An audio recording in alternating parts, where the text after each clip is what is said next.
Welcome to A Wealthy Life. My name's Vicky Washay and I'm the host. The aim of this show is to help you pinpoint your values and create a plan to live your version of a truly wealthy life, doing more of what you want, more of what you love, with those that matter to you most. And that will take time, money, and control to create this life of your dreams. I've had times when I've had to track literally every penny, shouldering massive debt. And then, after being made redundant and a divorce, I decided I needed to create an independent source of income, something away from traditional employment. I began investing in 2004, and during the property crash of 2009-10, I bought on average 1 to 2 properties a month. After just 2 years of focused investment, I'd secured my financial future. By 2013, I'd been recognized by The Telegraph as one of the UK's top 25 most influential people in property. I've authored 5 books, and property investment has been my ticket to a life of financial security, fun, freedom, adventure, great holidays. It's a life guided by my values and not societal norms. So why not subscribe now and become inspired to create your own wealthy life? Hello and welcome. My name is Vicky Washay. If you're watching this on YouTube, you'll see with me that I have a guest. If you're not watching on YouTube, then surprise, I have a guest with me today. And I am joined by Hayley Andrews. So just a very brief intro, because I actually want you to listen to the whole episode to find out more about her.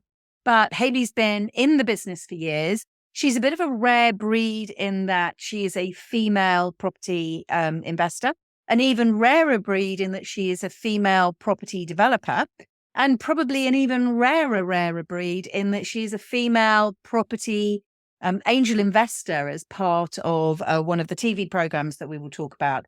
She's co-founder of Your Freedom Empire, so that's her business. And I really want to just get into this story, and that's enough of sort of like the intro. I hope that's sort of given you a bit of a hint why you should stay and listen. But what I really want to do is find out how a woman has, A, decided to come into this business, and B, how she's stayed in quite a male-dominated environment.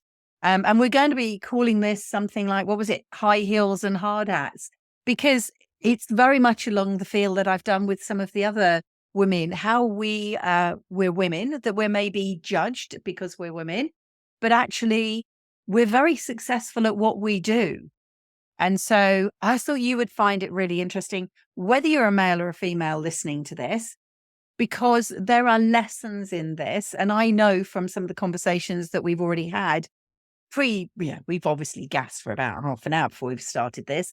So I know from the chats that we've had that there are really good insights. And I'd like to start, first of all, by welcoming you, Hayley. Welcome, Hayley. Thank you very much. It's great to be here. And I'd like to go straight into that last bit. And I went, darn, we should be recording our pre-chat. The last bit that you said, we were just talking about what's been going on in our lives. And you made a statement about what you believe almost is like a trait of successful people. Do you want to share that if you can remember it? I did say before we press record that if you want me to say that again, it'd be out of my head by now. But we're really talking about the traits of successful people. And I speak to a lot of successful people within my career. And one of the traits that I quite often see is most of them have overcome adversity or a problem within their life. And they've made a choice. They either bottom out and let life swallow them up, or they rise above it and accept the challenge.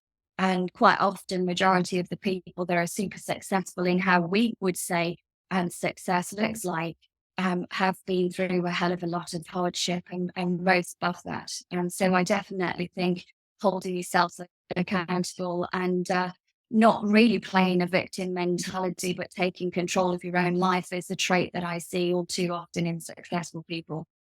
And that's really interesting because obviously you've used my favorite word, control. So I'm quite a control freak. And you mentioned being frugal, and we'll come to that. So that's very definitely about control. I think you've used the word accountability, yes. And I like the word responsibility. You know, at the end of it, the lives we are living are really no different to the life of anybody else, other than we have decided what we are taking responsibility for, starting with our finances. So, because we're talking money at this precise second, how did you get into property? Because obviously money is one of the first things that can floor people. How did you start out? And so I'd like to give you an inspirational story, but I apologize, I don't have one. I actually started out, the first property that I purchased was my home. And um, when I moved in with my husband, I decided to let that property out. As we were saying before we clicked record, I'm quite a frugal person. I come from a council estate. I'm one of seven single parent families. So we didn't really have much. So every bit of money that I saved, I would then put down on the next deposit and the next deposit. So there was absolutely nothing creative about how I got started. But I was hooked at that point. And the idea originally when I first got started is I'm unemployable, which is why I had to figure out something to do for myself, because I am a control freak. I don't like being told what to do, and I like being in control of what I'm actually doing. Yeah, so I decided that I needed to create a pension pot fairly early on, and property was the route that I was choosing to go down. I was quite happy in my profession. I enjoyed my job. Although I would stay 12 months, move on to the next company and then the next company, because I do get bored quite easily. But the pension pot was really just, I was looking at buying properties, putting a deposit down, putting a tenant in there that would pay the mortgage down for a period of, 25 years. And um, that was the plan. The plan was, retired, then on a small unencumbered portfolio with the income of that. Um, but then life hits you in the head, and you have to kind of figure out a way around it. So we were doing that for a good 4 or 5 years, and we built a very good sized portfolio. My husband had good income, so did I, but it wasn't really cash flowing. Because that wasn't our intention. We both had really good jobs. We had money coming in. We were saving deposit monies up. We were adding to our portfolio, and we were paying the mortgages down. So we were on the wrong products, and quite often some of them wasn't cash flowing either. But we still saw it as a benefit because we had an asset that was, appreciating year on year, and we got income off that, and the income was paying off the mortgage. So we were happy with that. But then my husband got ill, and we lost his income because he was a self-employed Oracle developer at the time. And he was on very, very good income.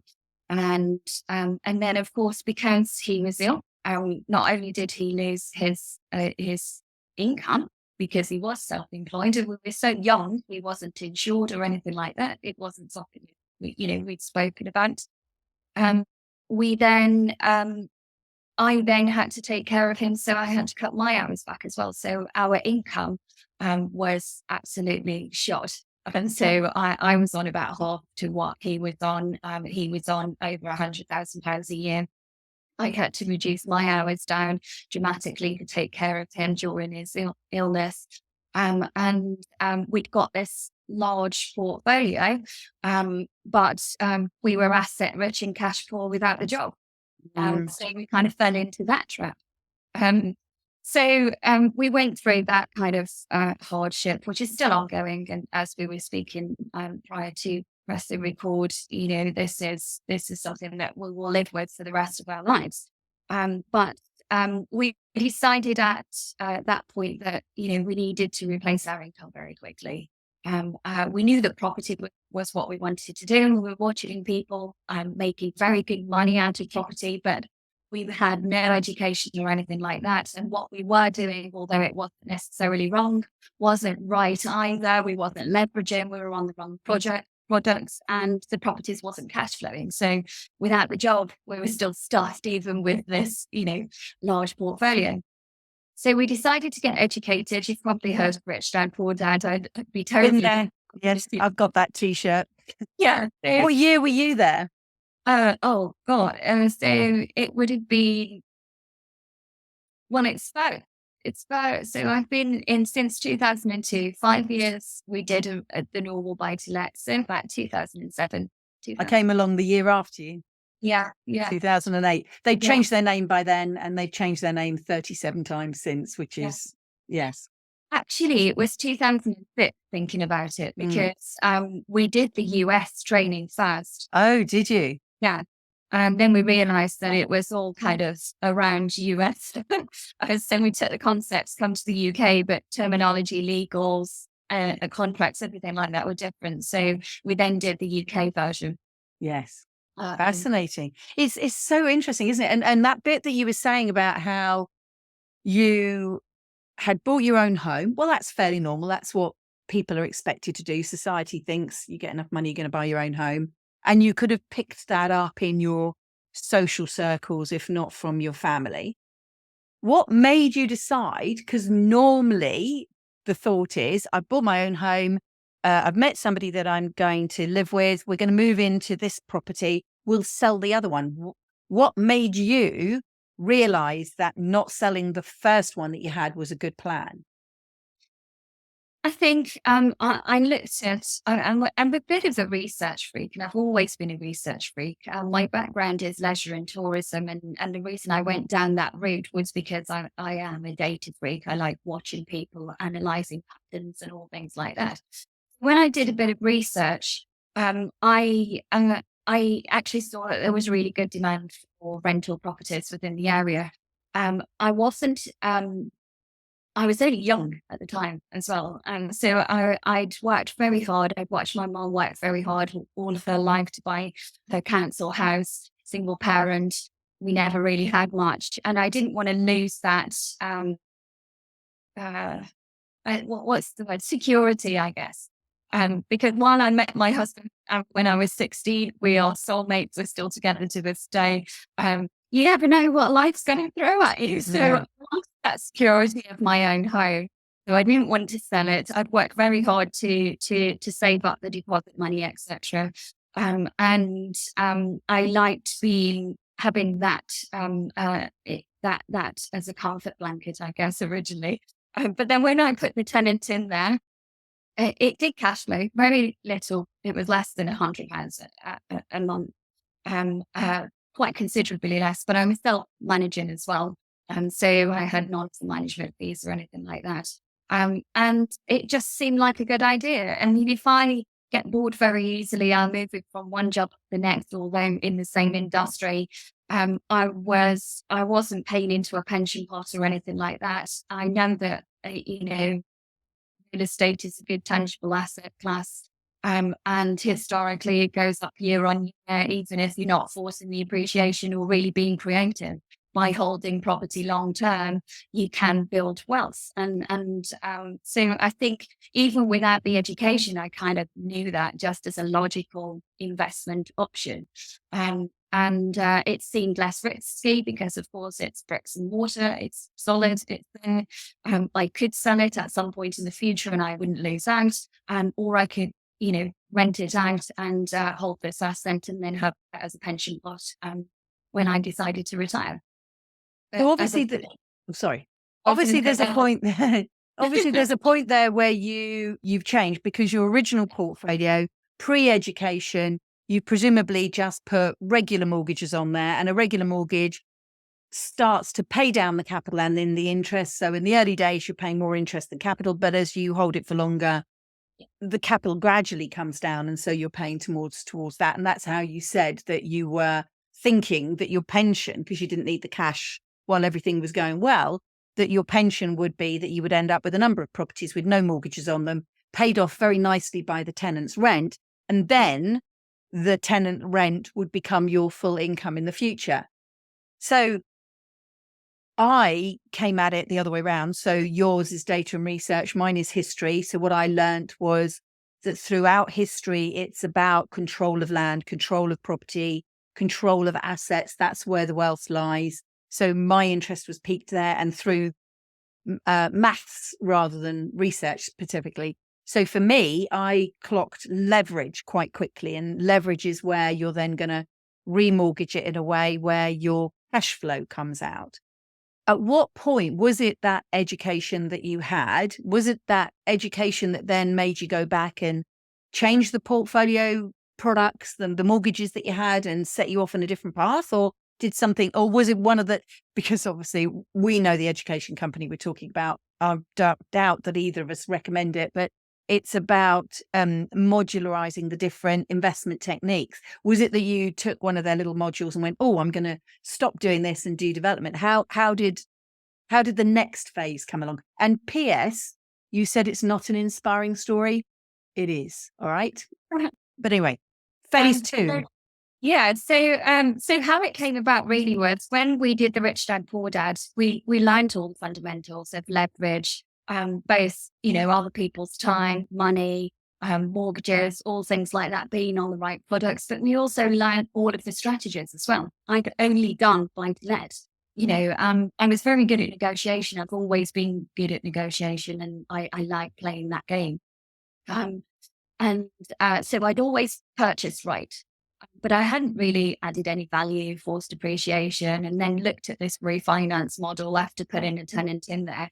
I did none of that. And so I think what the education did for me was highlight all of the different strategies or routes that you could go down based on the area, the demand, and all things like that. So then I had a field trip, and I decided, of course, because cash flow was what we was looking for and we needed it quickly, I decided to go down a route of HMOs. And prior to any education, the only HMOs I'd ever really heard of was student accommodation, and that was it really. I had no idea, what happens with a HMO, and that normal people, professionals and blue collar workers, etc., would be living in these types of properties. So we decided to go down the route of HMOs because cash flow was what we was looking for. But we needed to do that on a buy, renovate, rent, refinance, and also rent to rent as well, because we needed the cash very, very quickly. And so that's what we did.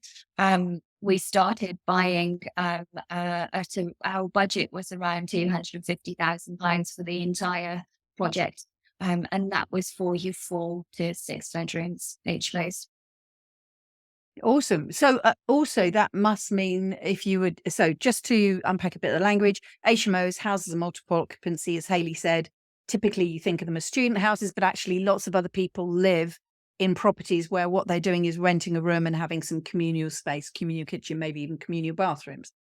Rent to rent is a variation on that, in that instead of buying a property and renting it out by the room, what you do is you rent a property from another landlord who's tired of renting it, and you then rent it out by the room. So you're having to pay all of the purchasing costs, and the other one, you're simply doing an arrangement with another landlord. But that's very time intensive, but not asset rich, because you're not accumulating that asset then, but you are maximizing your income. So if you've only got X amount of money, say you've only got 250,000, and I know you'd have a mortgage, but you could only buy one property, whereas you could put that into many HMOs, rent to rent HMOs, because you're not paying all of the deposit costs. You'd have some legal fees presumably, but you're no stamp duty and all of that sort of stuff. So it enables you. But in any of the HMOs, really, whether you're owning them or you're renting them, the likelihood of you using a letting agent is a lot lower, because a letting agent either isn't going to do it as good as you, or won't want to do it because it's a lot of turnover. And you've already said in your story that you started off self-managing your original little buy-to-let portfolio, the little houses. So you've already got that system going. So I suppose the next step for you to manage the bigger houses is just an easier step, isn't it? Well, I'd like to think it was an easier step. However, one of the biggest mistakes I ever made, and the most important part of my team and my portfolio and my income, is the management element of it. When I first started out, I was self-managing around my job. And it didn't really take up too much time. However, when we started bringing on HMOs, the decision was to self-manage because, of course, then we had healthier cash flow if we wasn't paying 10 to 15% to a management company. And as cash flow was what we were looking for, we decided that, well, it's a no-brainer. It felt like, this is the only route we should go down. However, it did become a full-time job. I was not only doing the project management, I was stripping walls, I was quite hands-on on site, doing labor, collecting materials. I was doing all of the negotiation. I was doing all of the research. I was finding the tenants. I was managing the tenants. So when I left my job to do this full time, the idea was that it was supposed to be freedom of time more than money. We're going to spend a good couple of years building up this cash flow so that we can then go and sit on the beach in the Bahamas for the rest of our life, which didn't quite work out like that. But the management of it really did become a full-time job. So I always say that one of the biggest mistakes that I made was I didn't value my time.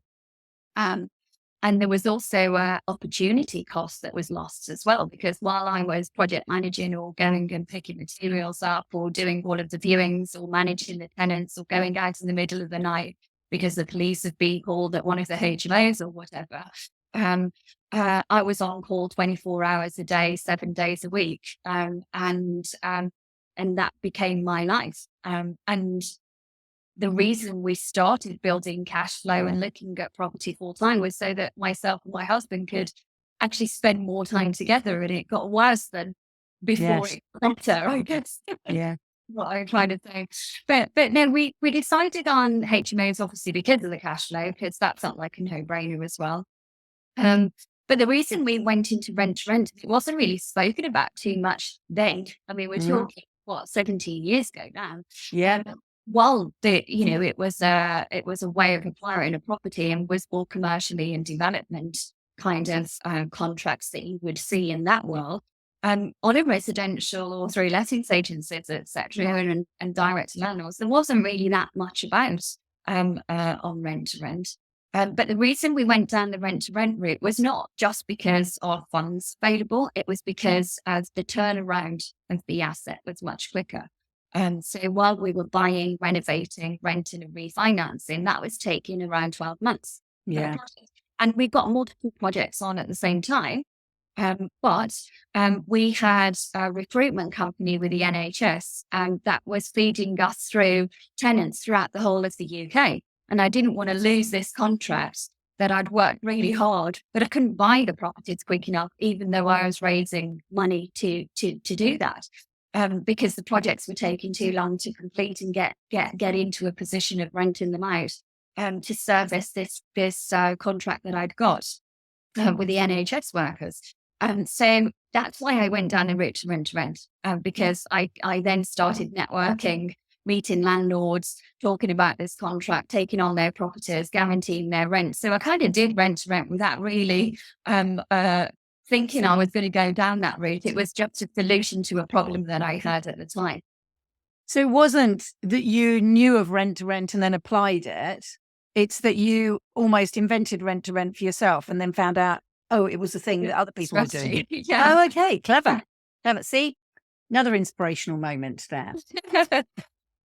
So at some point, and I think I've probably picked up where the thread has come, if you're doing buy, refurbish, rent, remortgage, there's the refurbishment. And is the refurbishment projects that you're carrying out on the HMO the step into the high heels and hard hats side of the business? I think it is. I mean, one of the things I love about, everything I love about this industry is no day is the same. Every single day is different. Every single deal is different. I like to be challenged. I like solving problems. In fact, if anyone asks me what I do, that's what I say. I'm a professional problem solver. I like to be that solution orientated person and come up with solutions that perhaps other people have overlooked. And I like challenging myself like that. So throughout my life, everything has come and gone within 12 months. That's how bored I get. Except for your husband. except for my but he's in my heart, so I can't really get. Okay. That's fine. But yeah, so I'm one of those people that gets bored very easily, and the only thing that kept me interested for as long as it had property. And the reason behind that is because you're always challenged. You step up. You get to a level of where you're good, you're solid, you know what you're doing, you're producing a product on a regular basis, and you're confident in that particular strategy. So the only natural next step is to push yourself back outside that comfort zone and step up again.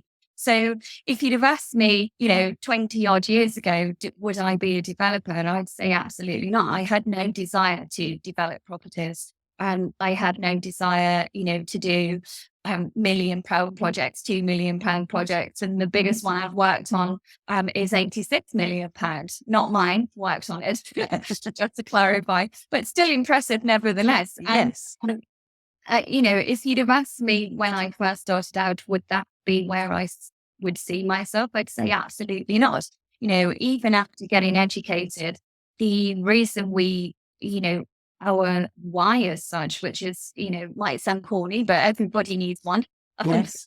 Was really about freedom of time and to be able to have a business that was as passive as it can be. So I would never say property is truly passive. It's not that, we still work within our business, but we do outsource an awful lot as well. And we have people that work for us. So it's as passive as it can be. And that was really what it was all about, being able to create that freedom of time to then be able to choose what we do with that time. Mm. But then what we did with that time was just buy more and more. I was going to say, I keep waiting, but I know because we've had this conversation, I keep waiting to say, and then we took this amazing holiday, or then we went traveling and we did this. Oh no, you just bought another house. Yeah. Another house, another development, another problem. But I actually, so it is work. It is work, but it doesn't feel like work. And I think the reason it doesn't is because I genuinely get a kick out of doing it. I enjoy doing it. I'm doing it now, obviously, with my husband. We are together. He's in the next room now. So everything within our businesses is around property in some shape or form. And it's one of the reasons I do the mentorships as well. Your Freedom Empire was really born out of seeing on that knowledge and being at the start of other people's journey and helping them build their wealth. I get a massive kick out of that. I should pay people to be part of their journey rather than the other. Don't say that. I have to say, I get the vicarious kick. It's almost like being a voyeur on somebody else's journey. But it's better because you're not just an observer. You're actually, you're doing some of it. And it's also, I related to being like, I'm a grandmother now. So as a nonna, I get all the pleasure of the grandchildren without all the heartache and all the hardship. Whereas you can do that sort of thing. It's like the mentees become your children. You're helping them on their journey, but you don't have to have sleepless nights. You don't have to do anything else because you're sitting from a position of knowledge and experience that you can share. It's a great way of, it's a great way of getting your kicks, isn't it, really? And I think we're changing lives. Yes. That's simple as it is, and we can't change every single life. But if you get a good coachable person that comes through, applies what you teach and takes action, biggest hurdle most people to overcome, then it's just a delight and pleasure to be part of that. It is, isn't it? There's something, and I don't know unless you are a mentor that you would ever get this, but there's something about when somebody else, you can see where someone's come from and where they've got to, and known that you have played, even if you've just been one tiny pebble in that beach full of stuff, that you have played a small part in moving that person forward. Because not only have you changed that individual's life and their family's life, but then because we're in property, they've got tenants, you've changed the tenants' lives.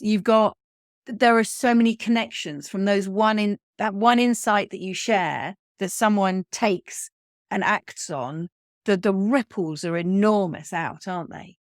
Yeah. And just don't get to see every single ripple, but you know.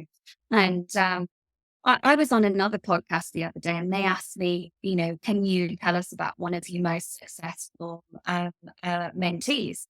Um, and I was quite taken aback by it because I thought, well, actually, how do you measure success? Because each individual comes from a different place, different strengths, different weaknesses, anxieties, and all things like that. And so I think being a mentor allows you to obviously assess the person as they are and help grow them as an individual and help them overcome their challenges, which might be getting in a car and driving to a viewing to meet an estate agent, or might be actually putting a £2 million deposit down on a development site. It can be as extreme as that. So I measure success based on the individual that's overcome their fears, challenges, and taken action. And so it's yeah, as I said, I absolutely love being a mentor. It's their journey, isn't it? So everybody will start from a different place. Everybody wants to reach a different location, and everybody's going to do it with a slightly different vehicle, fueled by slightly different fuel, So it's just, and again, that feeds back into that fact that you like things to be different. So not only is every property different, every tenancy, every development, every negotiation on the, let's call it the practical side of your property business, but the education side of your property business, every human that you interact with is different and they've got different needs and different goals. And yeah, I think that variety is something that is very exciting. And actually it's quite interesting. You're someone who likes control like I do. So at one point you like control, but actually what you really want is lots of variables that you have no control over that you have to then solve and presumably tidy up and shape up and stick into their own little boxes. So you want control, you've got control, you could just stay there and be happy. But oh no, you have to fiddle with your life and bring in all of these variables, either different little properties or different little mentees, and they're all going to have their own challenges just because you've controlled it.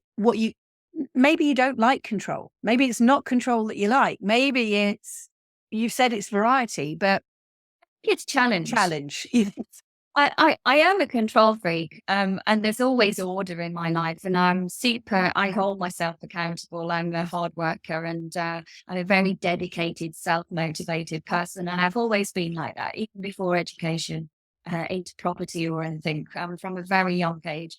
But I like the challenge. If I'm in a position where I'm comfortable, I feel like I'm not growing.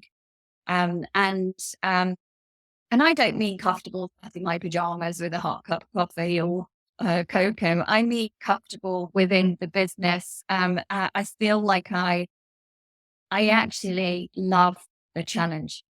So while as every project, there's something new. I've just a few weeks ago actually completed on a museum that had a covenant on there to say that it could only be used as a museum. It's a grade 2 listed building, and I've got planning permission on it. Wow. So, Wow. And that's the type of projects that I go for. I go for the projects that most people would overlook because of the issues around it or the challenge. But I think if you can solve problems, that's where the money is. Yes. So I look for the problem because I know that if anybody's going to be able to solve it, and I wouldn't stop until I did, I can make the money out of that problem. So it's really interesting because I was just going to go and ask you. You said, if I feel comfortable, I feel like I'm not growing. So what's wrong with being comfortable? What's wrong with looking at what you've got and go, okay, we've got this number of houses, we've got this number of HMOs, we've got this number of rent, we've got these developments are all done now. We've got all of these tenants, we've got people in our team that manage them. We've got as much money as we need, and we've got extra, and we've got our buffer, and we've got our pension.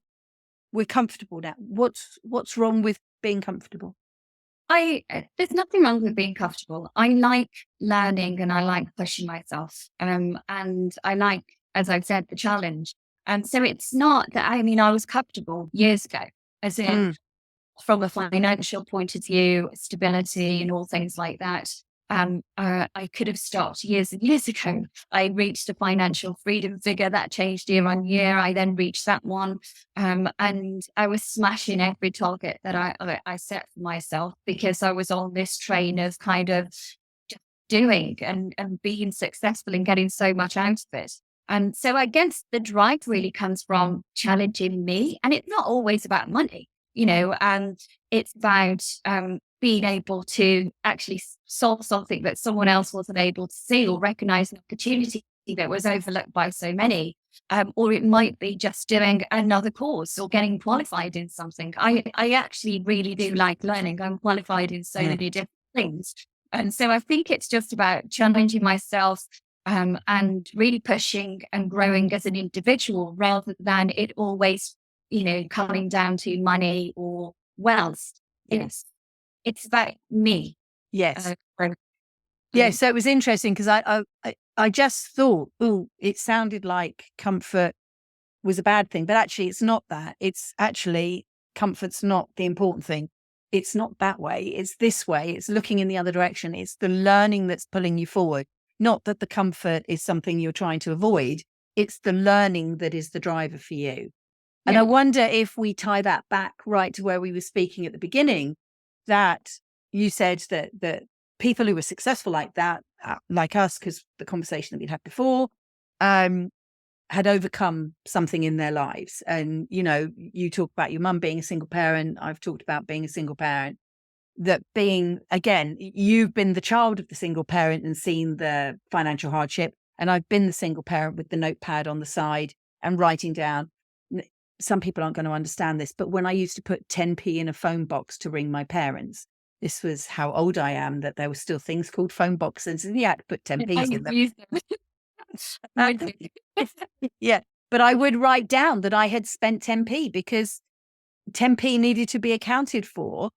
So there's that aspect there that sort of is maybe the trigger in your life.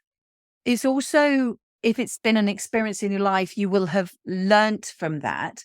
And in learning from that, you will have potentially solved it. So look at you now, and your mum's fine. And you even said your mum bought her council house. So you've been in challenges when you were younger, you've overcome them because you learned something, which then maybe gives you the belief that problems are solvable. And I wonder, because I'm endlessly fascinated why, I don't know if you've had this before, but I've been at, the shows, the business shows or the property shows, and people have come up to me and go, oh, it's all right for you. What do you mean it's all right for me? You don't know me. It's all right for you because you. Yeah, I get that as well. Yeah, it's all right for you. And again, because I'm speaking to you as a woman, I don't know whether that's that they only say that to women, or do they say that to the men as well? But there's this assumption, it's all right for me. What are you going to say? Because what? What is it that you think that I had that you didn't have, and therefore it makes it all right for me? And that's why I'm in this position and you're not in this position. And I think, I just want to know what that thing is, because if I could find out the thing that enables people to live the life that they want to live. Now, there is a big assumption here that the people who are, in inverted commas, not as successful as they want to be are not happy where they are. And I do believe that there are some personality types that actually enjoy the suffering, and it's part of their journeys. If we're all on journeys, their journey, this life, is to learn from the suffering, and they have to be in the suffering to learn from the suffering. And that's their journey. And that's not someone that you can necessarily get out, because the door's always open. You're still welcome to come, but you can't always reach them. And then there are other people that are missing, again, that's a judgy word, sorry, but, scrub over all my judgy words, and but they're missing something. And if you could find out the thing that would be perfect for them, and is it the knowledge that learning can help you solve any problem you face, therefore you can have anything you set your mind to? Do you think that resonates? Yeah, absolutely. I think, and again, as you said, we see it a lot. we qualify everyone before they come through any mentorship, and there are genuinely people that we can't help. And that is down to their mindset and their limited beliefs of themselves and what they're capable of. But it's also quite often, and again, I don't want to sound judgy either, but the very fact I'm saying that means that I am going to be judgy. Good. At least it's not just me. So I think a lot of people will sit with the victim mentality, and there's nothing that irritates me more. Yes, things happen. And, outside of my husband being ill and, me not having any money and all things like there's a hell of a lot of other stuff we haven't spoken about that's happened to me personally. Throughout my journey, before and during property, again, being a woman in this industry. But I think the difference between you make a choice, life happens, and it's going to happen regardless whether we like it or not. And sometimes that's amazing and beautiful, and sometimes it's things that really do kick you in the teeth and knock you down and keep you down. And you have to fight to get back up. There's a difference between those people that are successful and those people that aren't, and in accepting to be a victim. And I think I've never accepted being a victim. I would never be anyone's victim. And I genuinely believe that because of that, and because I know that I wouldn't let a situation or an experience dictate who I am or what I'm going to do, I just focus on me, what I can control, and what I can control is how I think. And I think that's what helped me move forward and overcome the challenges, is to have the belief in myself that, yes, right now, this is shit, but it's not going to stay like this. Apologize for my French. No, no, no. And there are things that I can do, which, maybe just getting up that day, make one phone call, writing down a list, it might be just saying thank you for the things that I am grateful for. Yes. Yes. I I think that's such a powerful sentence there. That'll be the bit that we clip out of this and we use as a that's, that encapsulates everything, Hayley. That was inspiring again. Goosebumpy. I've got goosebumps, and just completely resonates with the beliefs that I have. I think you've absolutely hit the nail on the head. And I'm gonna stop, because I think that's the powerful statement to end on. I still do want to talk to you about property, and I think we're going to have to record another podcast, because we haven't really got all the way through to the hard hat bit. We're sort of like on the high heels bit, but we need the hard hat bit still. I'm just going to say thank you, and this is not goodbye. This is a brief interlude, and I look forward to speaking to you again. I'm very grateful for your time, Hayley, and the thoughts that you've shared with us. Thank you. Appreciate it. It's been a pleasure. Well, you can read more about Hayley in the bio. You can clearly see that she is an amazing woman and an inspiration. And I hope that together we have been able to add some whoosh into your life. And make sure that you follow and subscribe to this podcast, so that you'll be able to catch up on the next time that I get a chance to speak to Hayley. Thank you very much for listening. My mission is to help people like you understand what a wealthy life truly entails. Together, we'll identify your ideal lifestyle, leverage your resources to generate the necessary income through property investment, whether by teaching you how or by managing the process on your behalf. Let's inject some momentum into your wealthy life plans as you subscribe now to capture every episode of the podcast, and then get in touch via my website, book a call. All of the details are in the show notes.